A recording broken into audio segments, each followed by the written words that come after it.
아, 이거는 내가 여드름 났을 때 진짜 하면 안 되겠다. 실질적인 여드름 개선에 도움이 되지가 않더라고요. 알코올 수압으로 맨날 소독하는 이유도 이것 때문이거든요. 막 딱쟁이 같은 거 이렇게 긁다가 하나씩 뜯겨 나오면 되게 막 짜릿하고 그럴 때 있잖아요. 여드름이 없는 피부에서 그렇게 하는 거랑 여드름이 이미 있는 상태에서 그렇게 하는 거는 정말 차원이 다르더라고요. 안녕하세요 여러분, 뷰드름 유튜버 인시입니다. 여러분, 오늘은 제가 절대 안 하는 시리즈 영상을 들고 왔는데요. 바로 제가 여드름 났을 때 절대 하지 않는 3가지를 소개해 드릴 거예요. 물론 제가 지금도 여드름이 안 나는 게 아닙니다, 여러분들. 여드름이 좋아졌다가 또 다시 나기도 하고 이런 상황을 계속 29년 동안 반복하고 있는데요. 그럼에도 불구하고 이때의 과거의 모습보다는 조금 나은 상태를 유지하고 있는 거는 제가 정말 많은 피부 상황들을 경험을 하면서 아, 이거는 내가 여드름 났을 때 진짜 하면 안 되겠다 라는 것들을 지켜가지고 그나마 이 정도의 상태를 유지를 할 수 있는 거거든요. 그래서 오늘 제가 소개해드리는 3가지는 이거를 지킨다고 해서 여드름이 안 나는 게 아니라 여드름 피부라면 당연히 지켜야 되는 3가지라고 생각을 해주시고 봐주시면 좋을 것 같아요. 그럼 지금부터 하나씩 소개해드리도록 하겠습니다. 먼저 첫 번째로는 아무것도 실천하지 않으면서 화장품에만 의존하는 건데요. 물론 저는 스킨케어를 정말 중요하다고 생각을 하는 사람이고, 특히 스팟케어, 여드름에 바르는 스팟케어에 효과를 정말 많이 봐서 매일매일 빼먹지 않고 바를 정도인데요. 그럼에도 불구하고 여드름에 영향을 줄 수 있는 요인들이 정말 많은데 거기에서 내가 바르는 것만 의존을 한다? 라고 하는 거는 실질적인 여드름 개선에 도움이 되지가 않더라고요. 제가 지금 여드름을 위해서 실천해주는 루틴이 최소 못해도 10개가 넘어가거든요. 왜 그러냐면은 물론 여드름은 피부 겉에서 우리가 눈으로 볼 수 있는 염증이긴 하지만 결국에는 피지선의 문제고, 피지선의 문제가 발생하는 거는 피지가 많이 발생하기 때문이고, 피지를 만드는 요인에도 뭐 당 수치가 높은 음식을 섭취한다든지 아니면 스트레스 호르몬인 코티졸 호르몬이 발생을 한다든지 정말 여러 가지 요인들이 있거든요. 근데 우리가 굳이 이런 호르몬이나 뭐 생체학적인 이런 거를 다 공부할 필요는 없지만 기본적으로 다들 알고 있는 수면 시간, 취침 시간 잘 취해주기, 장 건강이나 소화기관을 잘 챙겨줘서 몸의 순환을 원활하게 해준다든지 아니면 뭐 비타민 같은 영양소를 골고루 잘 섭취를 해준다든지 이런 것들을 같이 병행을 해줌으로써 얼굴 겉에 나와 있는 염증뿐만 아니라 이 피지선부터 작용하는 그 요인들을 하나하나씩 같이 잘 케어를 해줄 수 있는 거거든요. 이게 만약에 그냥 이론적인 거다라고 하면은 저는 사실 이렇게 얘기를 못 드렸을 것 같은데, 저도 정말 피부에 안 좋은 행동들을 많이 하다가 뒤늦게 이제 이런 것들을 실천을 해주기 시작한 거잖아요. 근데 정말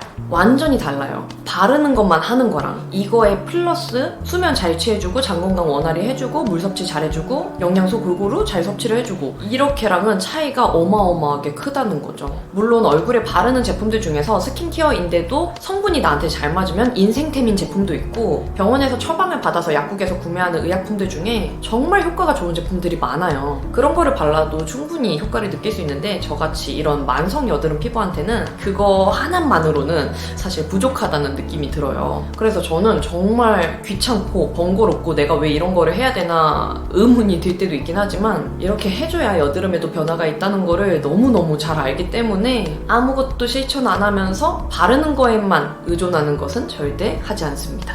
그리고 두 번째로는 손으로 하는 모든 것을 절대 하지 않습니다.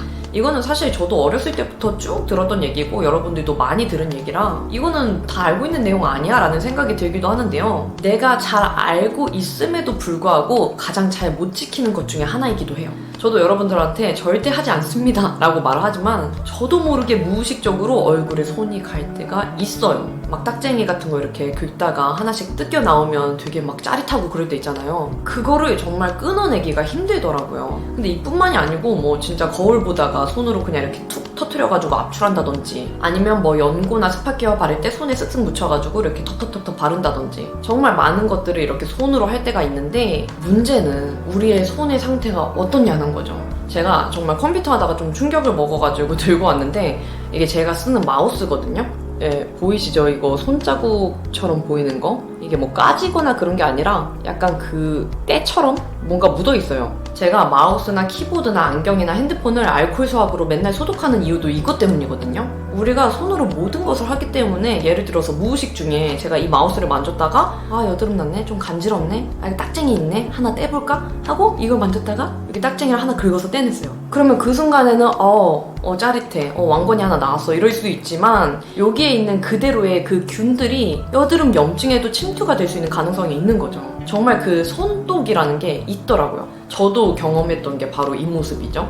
정말 지겹게 보여드리는 그 사진인데 이때는 제가 손으로 압출을 했을 때였어요. 아무 생각 없이 그냥 여드름 때문에 너무 자포자기한 상태여서 그냥 이렇게 바늘로 여드름 터트려서 손으로 푹푹푹 터트렸을 때 정말 삽시간에 여드름이 벌집처럼 번졌거든요. 저는 어렸을 때 이런 생각을 했어요. 나는 어차피 뭘 해도 여드름이 나. 손으로 건드려서 여드름이 나는 거라면 나는 그러면 진작에 안 났어야 됐어 라는 생각을 했었는데 처음에 말씀드린 것처럼 여드름을 유발하는 요인들이 정말 많지만 이미 나 있는 여드름 염증을 균이 가득한 손으로 만지는 거는 작았던 여드름을 더 크게 그리고 더 많이 번지게 할 수 있는 안 좋은 습관인 거죠. 그냥 정말 쉽게 생각을 해서 우리가 막 이런데 상처가 났는데 염증이 났는데 이거를 손으로 막 만지지 않잖아요. 소독도 하고 드레싱도 하고 이렇게 보호를 해서 못 만지게 하는 것처럼 여드름도 염증 반응의 일부이기 때문에 손으로 하는 모든 것들을 저는 절대 하지 않습니다.